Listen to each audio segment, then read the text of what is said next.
This is from my camera. This is the camera that it's integrated in the comes integrated with the laptop. I'm trying to capture the image on the TV, but somehow it just doesn't want to come out. I don't know why. The image just won't come out. Okay, so all the files finish uploading. So I wanted to test the camera, and this is what the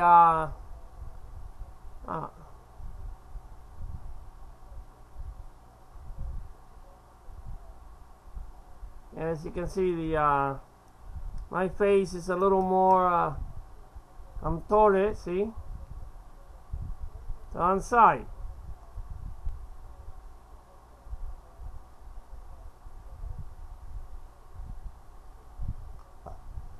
I just noticed that. Okay, so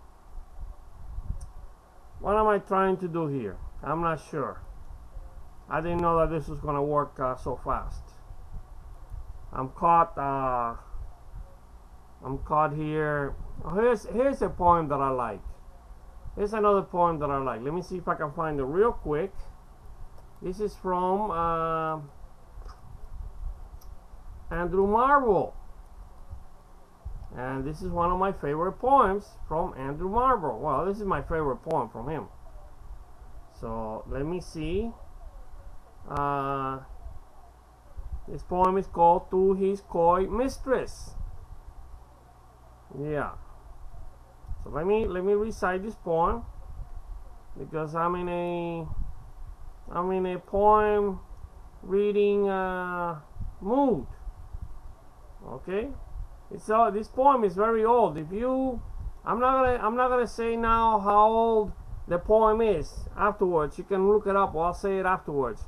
Because when you read this poem, you won't really even the English used in this poem does not seem to be so old. It's like this guy Andrew Marvell was speaking a futuristic the kind of English that would be spoken in the future, more than some of the other of his contemporaries. You don't notice this so much in this poem, that the English is very old. This poem is more than a few hundred years old, believe it or not, and people are still reading it. Okay, so I'm gonna read it. I don't want to spend too much talking about it. This is "To His Coy Mistress" by Andrew Marvell. And he says, "Had we but world enough and time, this coyness, lady, were no crime. We would sit down and think which way to walk and pass our long love's day. Thou by the Indian Ganges side shouldst rubies find, I by the tide of Humber would complain. I would love you 10 years before the flood, and you should, if you please, refuse till the conversion of the Jews. My vegetable love should grow vaster than empires, and more slow, and 100 years should go to praise thine eyes, and on thy forehead gaze, 200 to adore each breast, but 30,000 to the rest, an age at least to every part, and the last age should show your heart, for lady, you deserve this state. Nor would I love a lower rate, but at my back I always hear time's winged chariot hurrying near.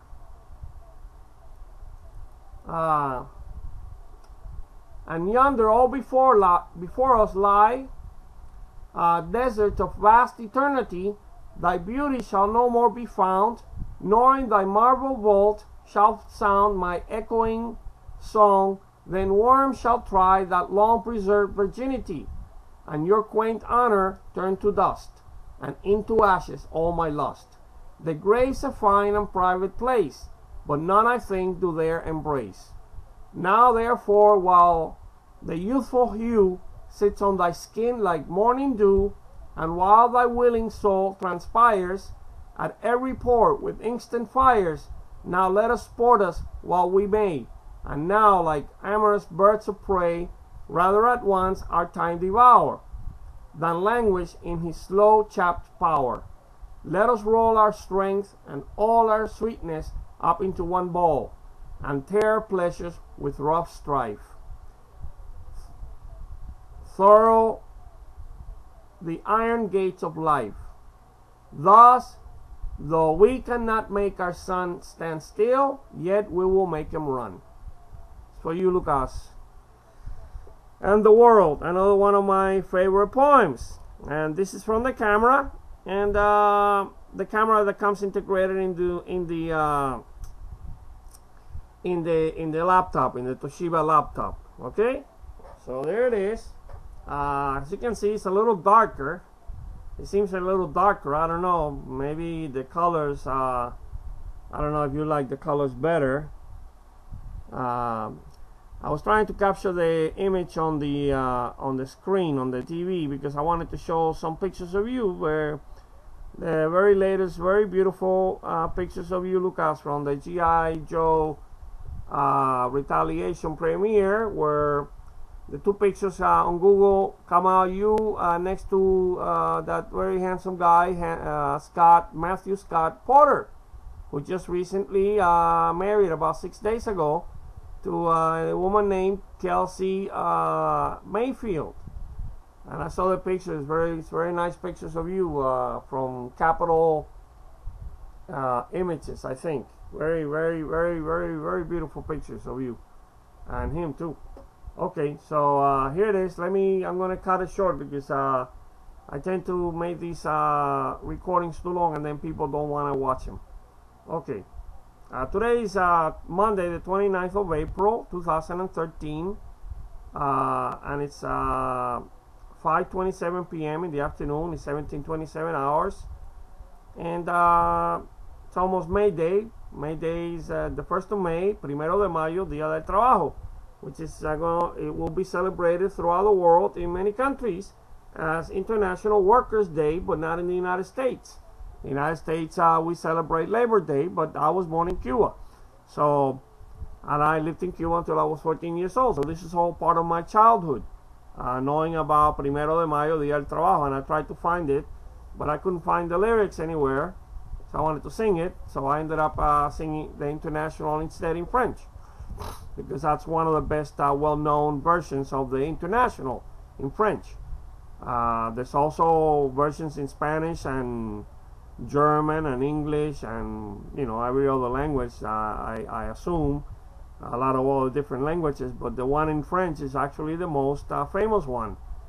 So that's the one that I ended up singing from, the French one. Okay, here's me. Then let me see if you can get a good picture of my eyes here. No, I'm not sure you can get a good picture of my eyes with this camera. Not as clearly as let me see, as when I use the Kodak.